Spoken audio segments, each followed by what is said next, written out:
Halo, selamat datang di Ruang Bedah. Di konten kali ini kita akan membahas masalah yang saat ini sedang viral, yaitu kasus penyuntikan vaksin kosong yang dilakukan oleh salah satu oknum vaksinator di salah satu daerah di Indonesia.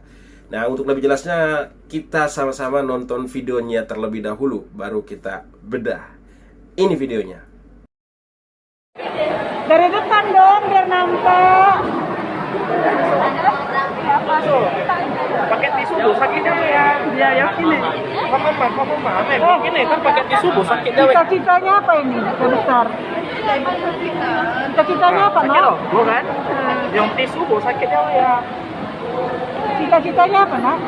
cita-cita kami deh Gedok.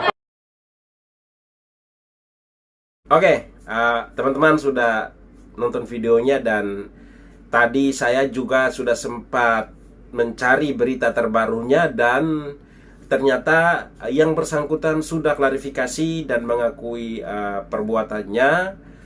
Jadi kita tidak perlu cari tahu lagi apakah ini benar vaksin kosong atau tidak, karena yang bersangkutan sudah mengklarifikasi dan sudah meminta maaf kepada seluruh masyarakat Indonesia dan kepada pihak-pihak yang bersangkutan. Jadi di konten kali ini pengen mau membahas tentang kenapa orang menolak untuk divaksin. Ini kita harus hati-hati karena kalau salah menjelaskan bisa dipenjara saya. Yang paling pertama, saya buat konten ini tidak mewakili siapa-siapa. Ini saya buat video ini berdasarkan keresahan saya secara pribadi dan tidak mewakili siapa-siapa. Jadi saya harus disclaimer dulu supaya kalau misalnya kena tangkap kan sudah ada video klarifikasinya di awal. Oke, jadi begini, kenapa sebagian masyarakat menolak untuk divaksin? Sebenarnya pertanyaan ini harus orang-orang yang punya kepentingan itu mereka harus lebih menggali lebih dalam tentang pertanyaan ini. Yang harus mengapresiasi dulu untuk pemerintah karena sudah begitu, menurut saya mereka sangat memperhatikan kesehatan masyarakat Indonesia. Artinya dengan mengupayakan vaksin dan lain sebagainya macam, itu menurut saya pekerjaan yang sangat luar biasa yang harus kita apresiasi. Jadi saya mengapresiasi perjuangan dari pemerintah Indonesia untuk memberikan vaksin kepada seluruh masyarakat Indonesia, apapun itu caranya ya. Jadi kita respect, saya secara pribadi respect terhadap pemerintah Republik Indonesia. Kita mau bahas tentang kenapa sebagian masyarakat Indonesia menolak untuk divaksin. Karena kita tahu sendiri ada beberapa yang tidak masalah untuk divaksin, tetapi ada beberapa yang menolak untuk divaksin. Maka muncul pertanyaan dari saya, kenapa sebagian masyarakat ini menolak untuk divaksin? Menurut saya secara pribadi, ini kayaknya kurangnya edukasi. Ditambah lagi dengan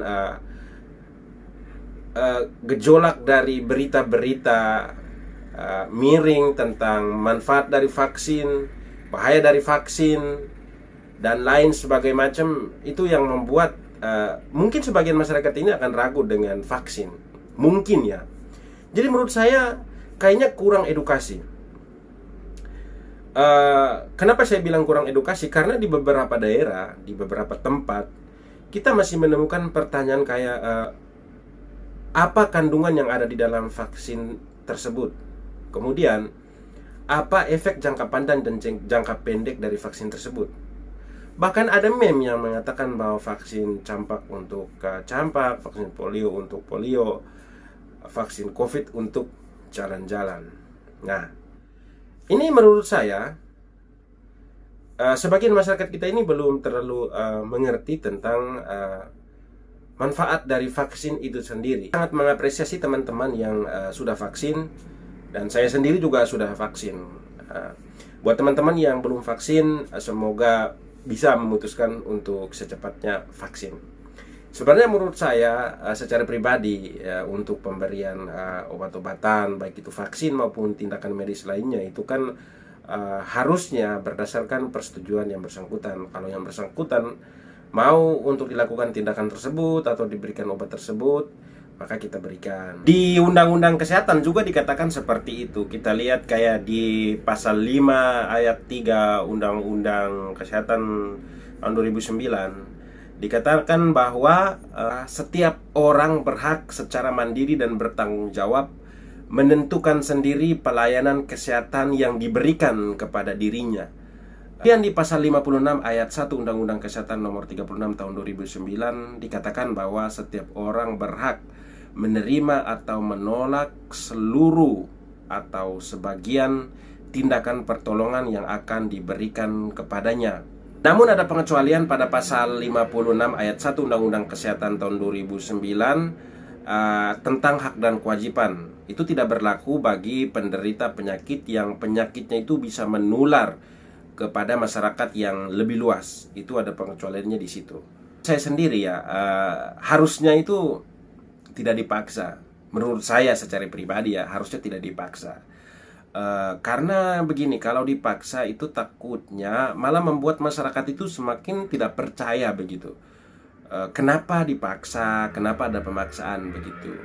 Kalau terkesannya seperti itu malah membuat masyarakat semakin tidak percaya. Ambil contoh di Australia ya, dari sumber yang saya baca, Australian Police oleh Australian Government, di situ dikatakan bahwa di Australia sendiri tidak diwajibkan untuk vaksin begitu. Kita tahu sendiri Australia sendiri itu mereka sangat mendukung vaksin juga, tapi dari pemerintah sendiri tidak mewajibkan masyarakatnya untuk vaksin. Bahkan pemerintah Australia sendiri itu memberikan insentif kepada orang yang dengan sukarela melakukan vaksinasi. Boleh diklarifikasi kalau memang beritanya ini salah ya, boleh diklarifikasi karena ini saya baca dari sumber yang saya sebutkan tadi. Kalau seperti ini menurut saya menarik ya, karena kalau kita di Indonesia sendiri itu terhalang dengan Perpres, peraturan presiden tentang vaksinasi. Di situ dikatakan bahwa orang-orang yang sudah didata sebagai penerima vaksin dan tidak mau melakukan vaksin maka tidak mendapatkan bantuan sosial. Kemudian untuk pengurusan administrasi pemerintah itu akan dihambat atau apa seperti itulah. Kemudian bahkan ada di peraturan presiden itu, di situ bahkan ada dendanya begitu, kurang lebih seperti itu.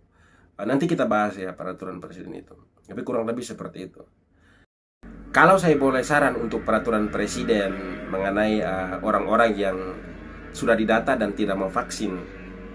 Jadi di situ kan dikatakan bahwa yang tidak mau vaksin tidak dapat bantuan sosial, bahkan pengurusan administrasi itu dihambat atau apa begitu. Kemudian bahkan di situ tuh ada kayak denda begitu di peraturan presiden. Kalau saya boleh saran nih, mohon maaf nih, kalau saya boleh saran, baiknya itu dibalik begitu. Jadi kalau orang yang mau melakukan vaksinasi akan diberikan bantuan sosial, pengurusan administrasi pemerintah akan dilancarkan. Bahkan kalau bisa dikasih insentif. Itu tuh cuman saran ya, mohon maaf, itu cuman saran, tidak mensaran karena apapun itu semua kebijakan pemerintah diputuskan oleh orang-orang yang punya wewenang ya. Kita sebagai masyarakat cuma ya cukup simpul dalih dan mengikuti apa yang sudah diputuskan. Jadi kurang lebih seperti itu ya kalau dari saya ya. Kalau bisa dibalik begitu. Oke, jadi saya kira mudah-mudahan ini sangat bisa membantu teman-teman semuanya begitu. Jadi kalau ini tidak membantu, ya tidak jadi masalah. Oke, sampai bertemu di ruang bedah.